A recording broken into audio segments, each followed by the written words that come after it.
오늘 마태복음 18장 시작되는 첫 구절에 보시면 예수님의 제자들이 예수님께 질문한 것입니다. 천국에서는 누가 크니까? 라고 12 제자들이 예수님에게 궁금해서 질문했다라고 볼 수 있습니다. 참 유치한 질문이거든요.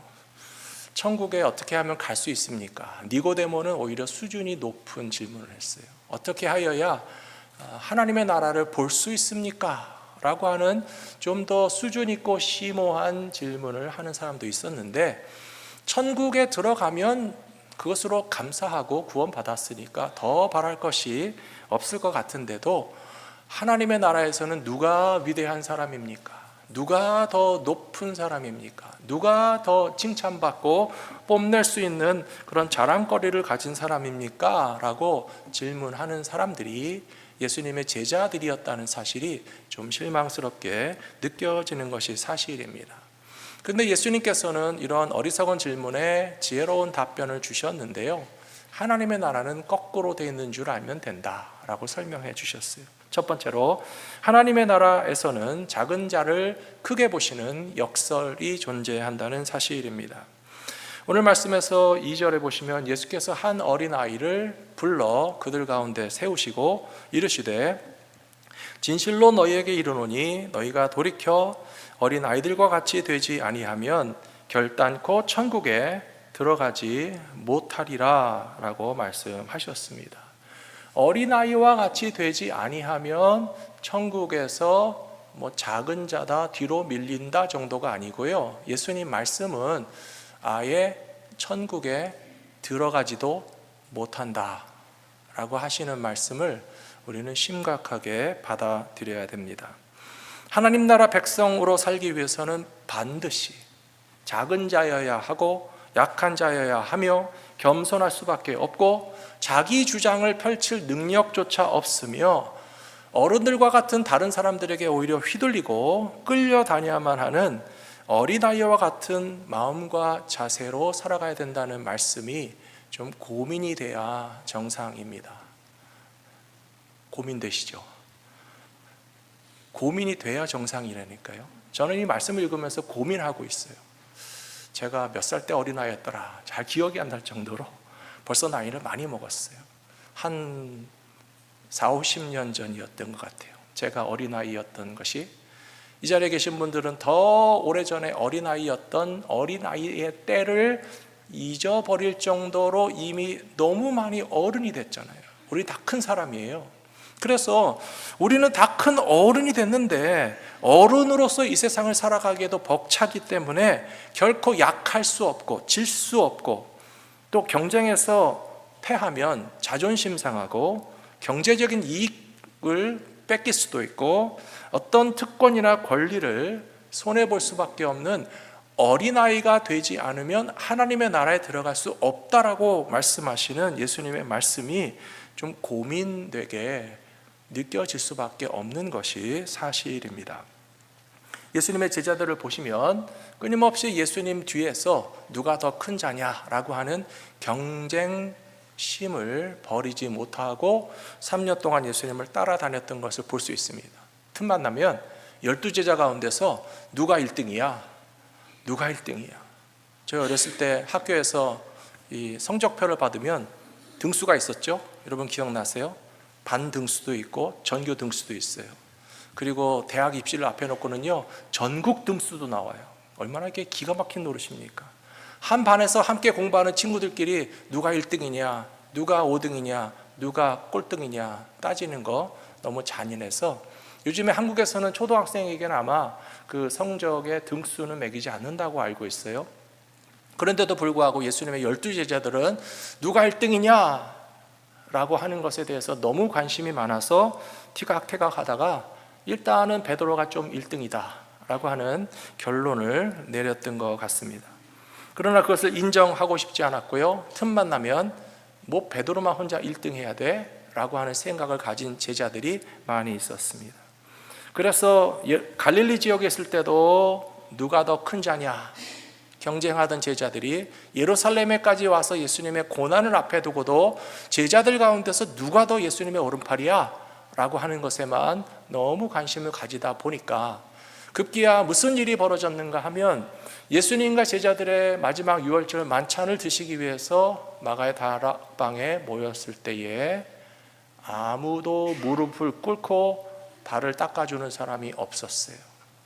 여기서 무릎을 꿇으면 나는 영원한 꼴찌다 하는 생각하는 거예요. 12제자 가운데서 무릎 꿇고 발 닦으면 이제 나는 서열이 제일 꼬랩이라고 하는 것이 딱 못 바뀔 것 같으니까 버티는 거예요. 누가 먼저 닦나 보자. 12제자들이 다 눈치 보면서 누가 못 견디고 무릎을 꿇고 발을 닦아주나 보자 했더니만 예수님이 일어나셨어요.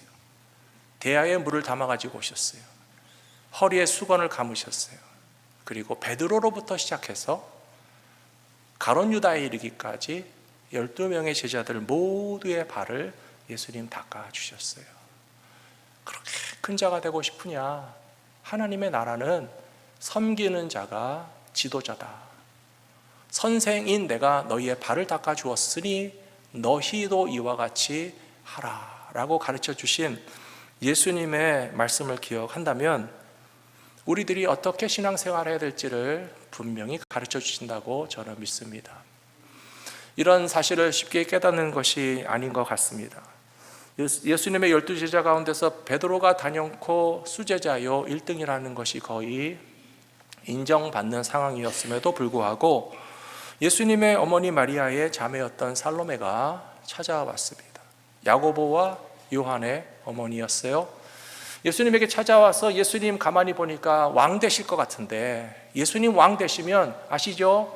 우리 아들 하나는 오른편, 우리 하나는 왼편, 야고보와 요한을 예수님의 좌우편에 앉게 해 주십시오 라고 노골적으로 청탁했어요. 이것은요 아마 평소에 세 사람이 그러고 다녔을 거예요. 예수님의 제자 가운데서 우리가 빅3야.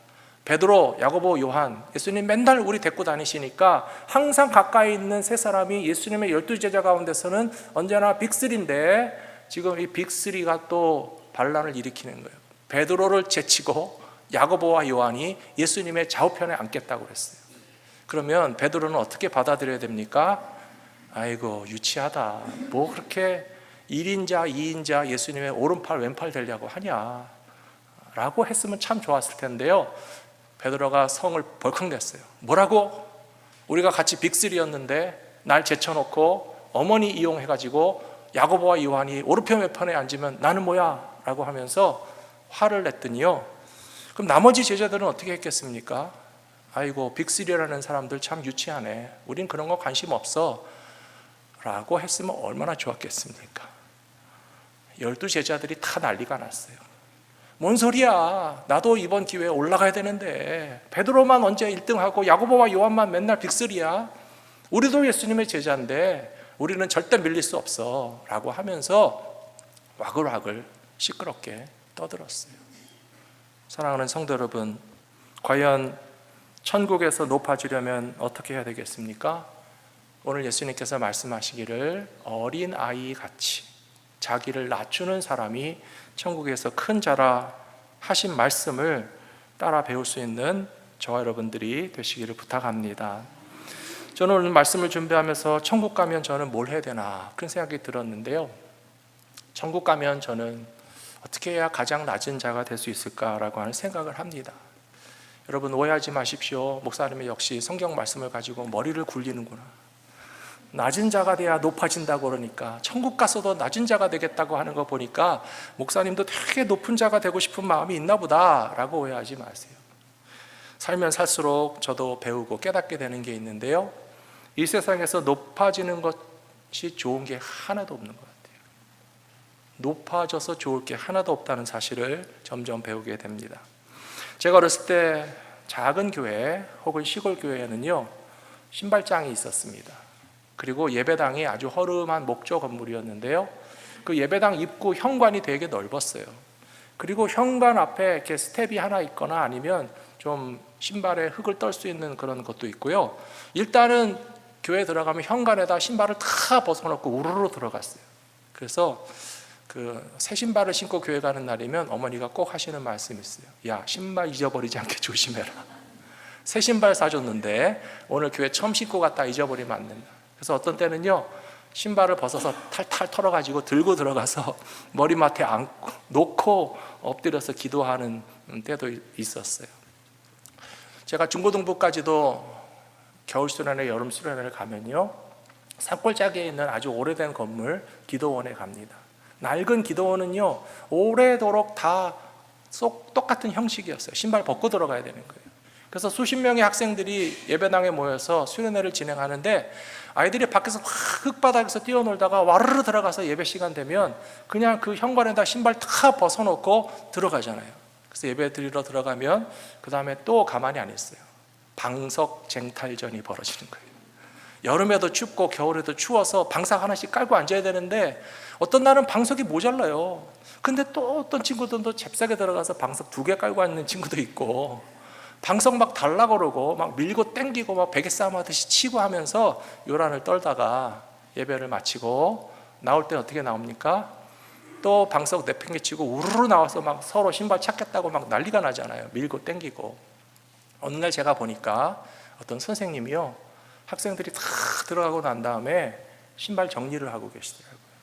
신발을 이렇게 두 짝씩 짝을 맞춰 놓기도 하고, 신발을 들어서 이렇게 신발장에다 다 넣어주기도 하고, 또 나갈 때 신기 편하게 딱 돌려놓잖아요. 그래서 아이들이 자기 신발을 잘 찾고 돌아갈 수 있도록 쫙 정리해놓고 돌려놓는 선생님도 계신 거를 봤어요.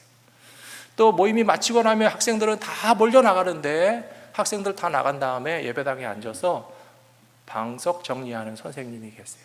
방석이 삐뚤어진 거를 줄을 맞추거나 아니면 탈탈 털어서 한쪽에 잘 쌓아 놓거나 그렇게 뒷정리하는 선생님이 계신 것을 보고, 저도 신학교 가기 전에 8년 동안 교회 학교 교사했거든요. 학생들 위해서 신발 정리해주고 학생들 위해서 방석 정리해줄 때 그때가 좋았습니다.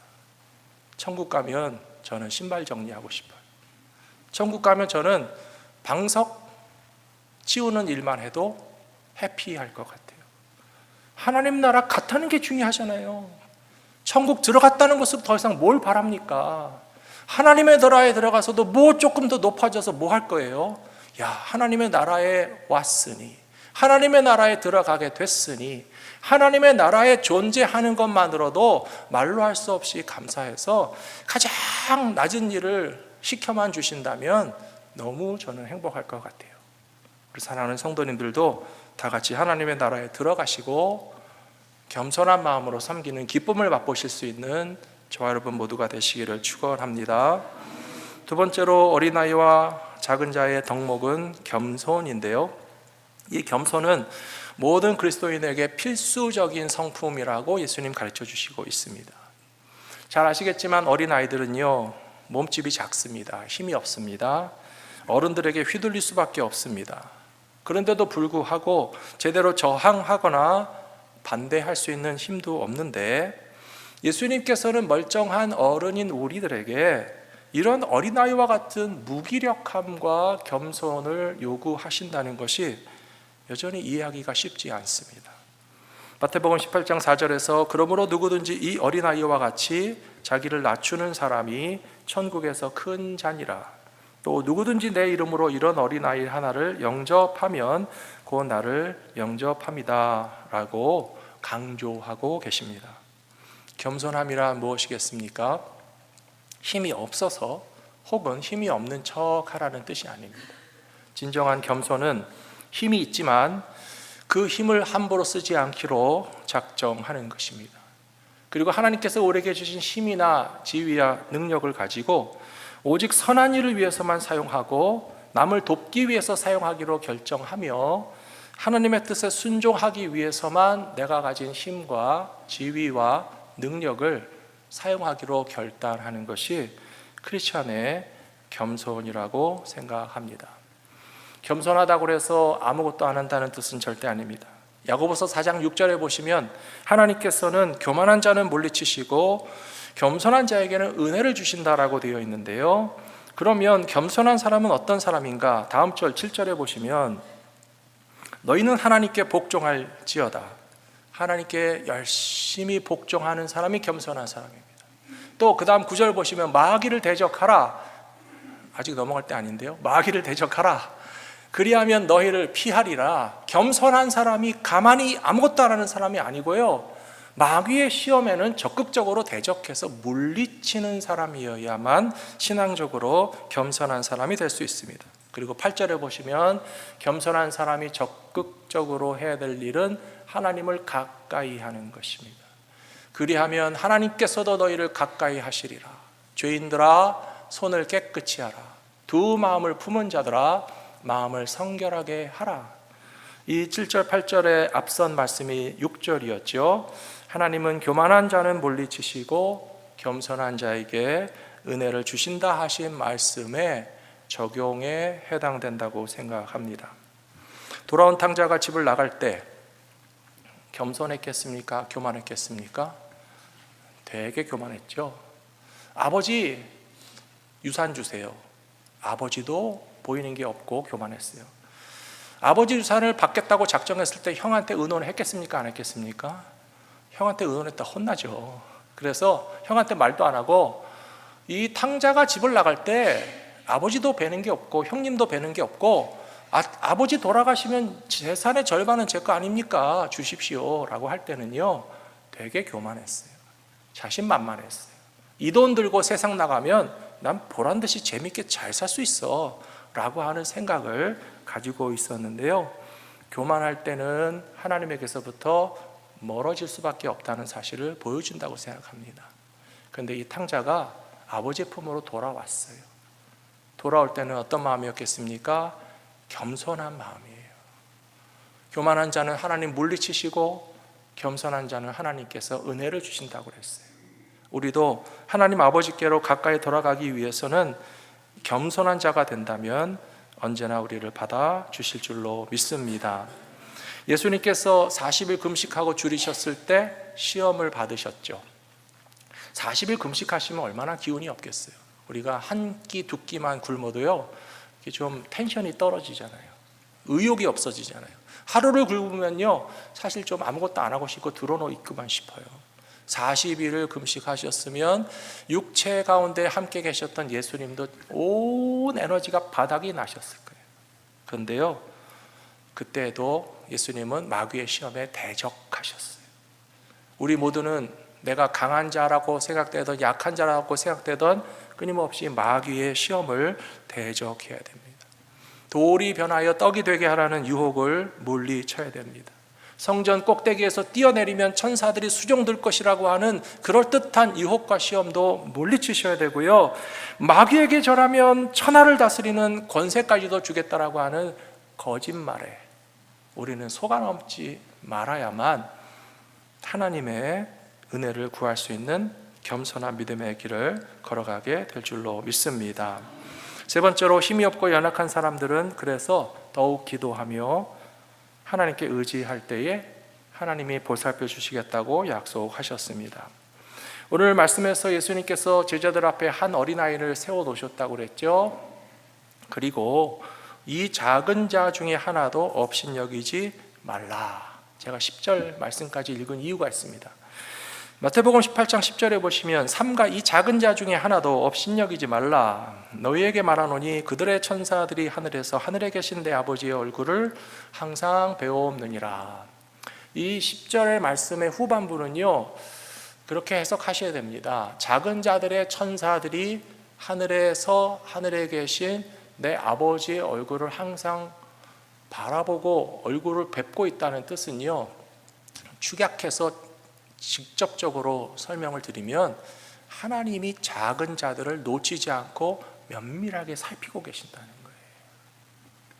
거예요. 어떤 신학자들은 모든 성도들에게는 다 각각 붙여주신 천사가 있다라고 그런 표현도 하는데요, 좀 그것은 지나친 표현일 수도 있고 인간의 숫자만큼 천사들이 많다면 천사들도 되게 복잡하겠다 그런 생각이 드는데요, 천사들의 역할은 하나님의 종노릇입니다. 하나님의 도구로 일하는 존재들입니다. 그래서 아브라함이 집 앞을 나가는 이들을 대접했죠. 사람의 형상으로 나타났어요. 사람의 형상으로 지나가는 나그네를 적극적으로 모셔다가 정성을 다해서 대접했더니 사실은 그게 하나님의 천사를 대접한 것이 되었고, 하나님의 천사를 대접한 것이 됐더니만 사실은 히브리서에서 누가 대접을 받으셨다고 되어 있습니까? 하나님이 대접을 받으셨다고 되어 있어요. 같은 식으로 해석하시면 돼요.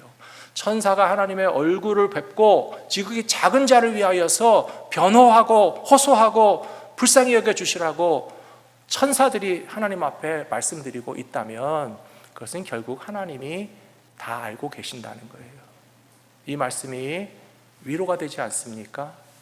사랑하는 성도 여러분, 우리의 형편과 우리의 모습과 우리의 상황을 하나님이 직접 다 알고 계시고 챙기고 계시고 살피고 계신다는 사실을 믿으시면서 힘이 없고 연약한 자 되었을 때, 억울하고 답답하여서 무엇이라도 호소하고 싶을 때 말하지 않아도, 말할 수 없어도, 말해도 소용없다라고 하는 것을 느낄 때 우리의 억울함을 하나님이 알고 계시겠구나 라고 하는 것을 굳게 믿고 살아가시는 모든 성도들이 되시기를 축복합니다. 누가복음 18장에 이런 말씀이 있습니다. 세리는 멀리 서서 감히 눈을 들어 하늘을 우러보지도 못하고 다만 가슴을 치며 이르되 하나님이여 불쌍히 여기시옵소서. 나는 죄인으로소이다 하였느니라. 내가 너희에게 이르노니 이 사람이 저보다 의롭다 하심을 받고 집에 내려갔느니라. 무릇 자기를 높이는 자는 낮아지고 자기를 낮추는 자는 높아지리라 하시니라. 여기도 이런 말씀이 나오네요. 자기를 높이는 자는 낮아지고 자기를 낮추는 자는 높아지리라고 했는데요, 바리새인들은 자기를 높이는 사람들이었습니다. 종교적으로 자신들은 의롭다라고 하는 자부심이 충만했던 사람이었기 때문에 영적으로 교만했습니다. 그러나 세리는 그에 비해서 교만할 수 있는 건덕지가 없으니까 영적으로 겸손했습니다. 스스로도 나는 죄인으로소이다, 하나님이여 나를 불쌍히 여기시옵소서. 성전에서 감히 큰 소리도 내지 못하고 어디 한 구석에서 가슴을 치며 통에 자복하고 회개하면서 그렇게 겸손하게 기도했다고 되지 않습니까? 사랑하는 성도 여러분, 어떻게 하여야 천국 백성이 될 수 있는, 어린아이와 같이 신앙생활을 할 수 있는 하나의 힌트를 제공해 주고 있다고 생각합니다. 우리가 어떤 일이라도 어른같이 당당하게 큰 소리 낼 게 아니고요, 어린아이와 같이 오히려 휘둘리기도 하고 말도 못하기도 하고 반박도 하지 못하는 형편을 하나님께서 받아주실 거라고 저는 믿습니다. 세리와 같은 사람은요, 신체적인 약자는 아니고 경제적인 약자도 아니며 사회적 약자도 아니지만 영적인 약자입니다. 죄인들은 영적으로 무기력하고 무능한 어린아이와 같은 존재입니다. 근데 예수님께서 뭐라고 말씀하셨습니까? 지극히 작은 소자를 업신여기지 말라는 거예요. 세리의 경우에 대입해 보면 여러분, 죄인들을 업신여기지 마십시오. 죄인들을 정죄하지 마십시오. 죄와 허물이 많다고 해서 깔보고 비난해도 된다고 절대 착각하지 마십시오. 그 죄인과 그 허물 많은 사람,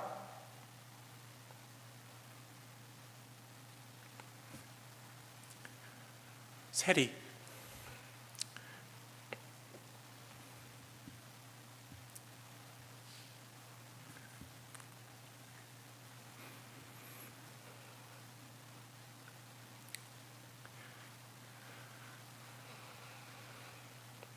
예수님께서 그들을 사랑하셔서 그들을 위해 죽으신 거예요.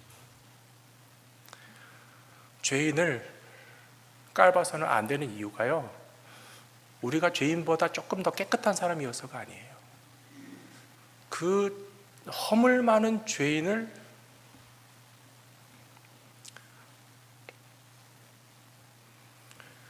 예수님이 얼마나 귀하게 여기셔서 그들을 위해서 생명을 내어주셨는데 우리가 무엇이간데 감히 죄인들을 정죄할 수 있겠습니까? 세리가 하나님 앞에서 회개함으로, 영적인 약자임으로 오히려 하나님 앞에 인정함을 받았고요, 바리새인들은 그렇게 하지 못했습니다. 어린이 주일에 우리가 어떻게 하여야 어린아이와 같은 마음으로 신앙생활하면서 하나님의 나라 백성답게 들어갈 수 있는 자격을 얻게 될까라고 하는 것을 생각하면서 하나님은 교만한 자를 물리치시고 말할 수 없어서 침묵하고 회개하며 가슴을 치는 겸손한 영적인 어린아이들을 받아주신다는 사실을 기억하며 하나님 아버지 품에 다 안길 수 있는 저와 여러분 모두가 되시기를 축복합니다.